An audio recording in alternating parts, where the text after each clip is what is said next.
আজকের এই ভিডিওতে আমরা আলোচনা করব কিভাবে আপনি আপনার বাইসেপ মাসেল বড় করতে পারেন। আপনি কি কখনো ভেবেছেন কি অনেক মানুষ প্রত্যেক দিন কঠোর পরিশ্রম করেও তাদের বাইসেপ মাসেল বড় করতে পারে না, কিন্তু অনেক মানুষ অতি সহজে কিছু পরিশ্রম করার পরে তাদের বাইসেপ বানাতে পারে। আজকে আমরা জানবো সেই গোপন বিষয়গুলি। আপনি যদি চান আপনার বাইসেপগুলি দেখানোর জন্য তৈরি হয়ে যাক, তাহলে এই ভিডিওটি শেষ পর্যন্ত দেখুন। আপনি যদি ভিডিওটি স্কিপ করে দেখুন তাহলে আপনি কিছুই বুঝতে পারবেন না, যার ফলে আপনি কোনোদিনও আপনার বাইসেপ মাসেল বড় করতে পারবেন না। প্রথমে চলুন আমরা বুঝি কেন আমাদের বাইসেপ মাসেলগুলি শক্তিশালী করা এত জরুরি। আপনি কি জানেন শক্তিশালী বাইসেপ কেবল আপনার শরীরের গঠনের নয়, বরং আপনার আত্মবিশ্বাসকেও বাড়ায়। এখন প্রশ্ন হলো, আপনি কি চান অন্যদের নজর কাড়াতে? আপনি কি চান সেই গ্রীষ্মের দিনে সঠিক ফিটিং শার্ট পরতে? যদি আপনি চান আপনার বাইসেপ মাসেল বড় করতে, তবে আপনাকে সঠিক তথ্য ও কৌশল জানতে লাগবে। চলুন এবার মূল কৌশলগুলি দেখি। প্রথম, আপনার ওয়ার্কআউট রুটিন নিয়ে আলোচনা করা যাক। আপনি কি সবার মতো প্রতিদিন বাইসেপ মাসেলকে ট্রেন করছেন? তাহলে সেটা অন্যতম একটা ভুল। আপনি প্রতি সপ্তাহে মিনিমাম 2 থেকে 3 দিন আপনি আপনার বাইসেপ মাসেলকে ট্রেন করতে লাগবে। আপনি প্রতিটি ব্যায়ামকে গুরুত্ব দিন, বিশেষ করে বাইসেপ কার্ল এবং হ্যামার কার্ল। আপনি কি জানেন বাইসেপ হলো একটা ছোট মাসেল, সো সেই মাসেলটা ট্রেন করার জন্য কোনো হেভি ওয়েটের দরকার নেই। অনেক মানুষই বলে আমাদের কাছে ডাম্বেল নেই, আমরা জিমে যেতে পারবো না। সো তাদের জন্য বলছি, তারা জিমে যাওয়া লাগবে না। আপনি আপনার বাড়িতে জলের বোতলগুলা জল ভরে ইউজ করতে পারেন, অথবা খালি জলের বোতলে পানি ভরেও ইউজ করতে পারেন। যদি আপনি আপনার বাড়িতে বোতল দিয়ে আপনার বাইসেপকে ট্রেন করতে চান, তাহলে আপনি একটা টেকনিক ফলো করতে লাগবে। সেই টেকনিকটার নাম হলো টাইম আন্ডার টেনশন। সো আপনি যদি সেই টেকনিকটা ফলো করেন, তাহলে আপনি অতি সহজেই আপনি আপনার বাইসেপ মাসেলকে বড় করতে পারবেন। এখন আপনার মনে একটা কোশ্চেন আসছে যে আমরা টাইম আন্ডার টেনশন আবার কি, এটা কিভাবে ইউজ করব? টাইম আন্ডার টেনশন আপনি কিভাবে ইউজ করতে লাগবে, আপনি যে সময় আপনি ওয়ার্কআউট করবেন সেই সময় আপনার স্পিডটা কম করে নেবেন।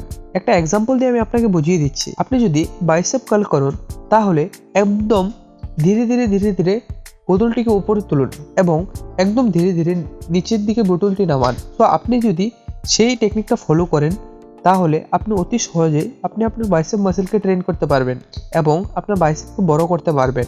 এই যে টেকনিকটা, এটা কেউই ইউজ করে না, তার জন্যই তাদের বাইসেপ কোনোদিনও গ্রো করতে পারে না। আপনি আমার কথা মতে মিনিমাম 1 থেকে 2 সপ্তাহ এই টেকনিকটা ফলো করে দেখুন, আপনি অবশ্যই রেজাল্ট দেখতে পাবেন। এবং এর থেকেও সবথেকে গুরুত্বপূর্ণ যে বিষয়টি হলো, আপনি সপ্তাহে মিনিমাম 2 দিন ওয়ার্কআউট করুন, কারণ আপনার ওয়ার্কআউট করার পরে আপনার একটি মাসেলকে মিনিমাম 48 ঘন্টার রেস্ট দিতে লাগে, না হলে আপনি আপনার মাসেল কোনোদিনও বড় করতে পারবেন না। এখন আপনার মনে একটি কোশ্চেন আসতে পারে যে আমরা কতটি সেট করব এবং প্রত্যেকটি সেটের ভিতরে কয়গুলো রেপিটেশন করব। আপনি সপ্তাহে 2 দিন মিনিমাম 3 থেকে 4 সেট করুন এবং প্রতিটি সেটে মিনিমাম 8 থেকে 12টি রেপিটেশন রাখুন। কিন্তু এখানে ধৈর্য ধরাটাও জরুরি, ফল পেতে সময় লাগবে। এখন পুষ্টির দিকে নজর দেওয়া যাক। বাইসেপ বাড়াতে আপনার শরীরের সঠিক পুষ্টির প্রয়োজন। প্রোটিন সমৃদ্ধ খাবার খান, যেমন ডিম, মুরগির মাংস এবং দুধ খান। এখানে মনে রাখবেন, আরও বেশি একটি গুরুত্বপূর্ণ বিষয় হলো বিশ্রাম। আপনার শরীরের পক্ষে কিছুটা সময় দিন। সপ্তাহে অন্তত 4 থেকে 5 দিন ওয়ার্কআউট করুন এবং বাকি দিনগুলিতে রিকভারির জন্য বিশ্রাম নিন। অ্যাকর্ডিং টু সায়েন্স, একজন নর্মাল ব্যক্তির ক্ষেত্রে প্রতিদিন 7 থেকে 8 ঘন্টা কিংবা 9 ঘন্টার ঘুম দরকার। আপনি কি জানেন যে বিশ্রাম আসলে আমাদের পেশি গঠনের জন্য সবচেয়ে গুরুত্বপূর্ণ ভূমিকা পালন করে? আজকের এই ভিডিওতে আমরা আলোচনা করেছি কিভাবে আপনি আপনার বাইসেপ মাসেলকে বড় করতে পারবেন। শেষ কথা, আপনি যদি সত্যি আপনার বাইসেপ মাসেলকে বড় করতে চান এবং শক্তিশালী করতে চান কিংবা আকর্ষণীয় হয়ে উঠতে চান, তাহলে আজ থেকে শুরু করুন। যদি ভিডিওটা ভালো লেগে থাকে তাহলে অবশ্যই লাইক করুন এবং আপনার পরিবারদের সাথে অথবা বন্ধুদের সাথে শেয়ার করুন। এবং আপনি যদি চ্যানেলে নতুন হয়ে থাকেন তাহলে অবশ্যই সাবস্ক্রাইব করতে ভুলবেন না। শুধু ওয়ার্কআউট করলে চলবে না, আপনি আপনার ডায়েটকেও প্রায়োরিটি দিতে লাগবে।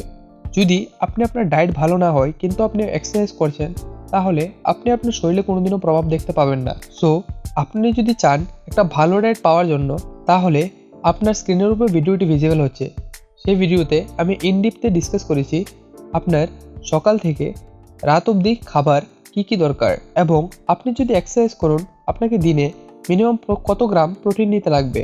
সো এইসব গুরুত্বপূর্ণ বিষয়গুলি আমি এই ভিডিওতে ডিসকাস করেছি। সো অবশ্যই ক্লিক করে সেই ভিডিওটা দেখুন। দেখা হচ্ছে সেই ভিডিওতে। ভালো থাকবেন, সুস্থ থাকবেন। ধন্যবাদ।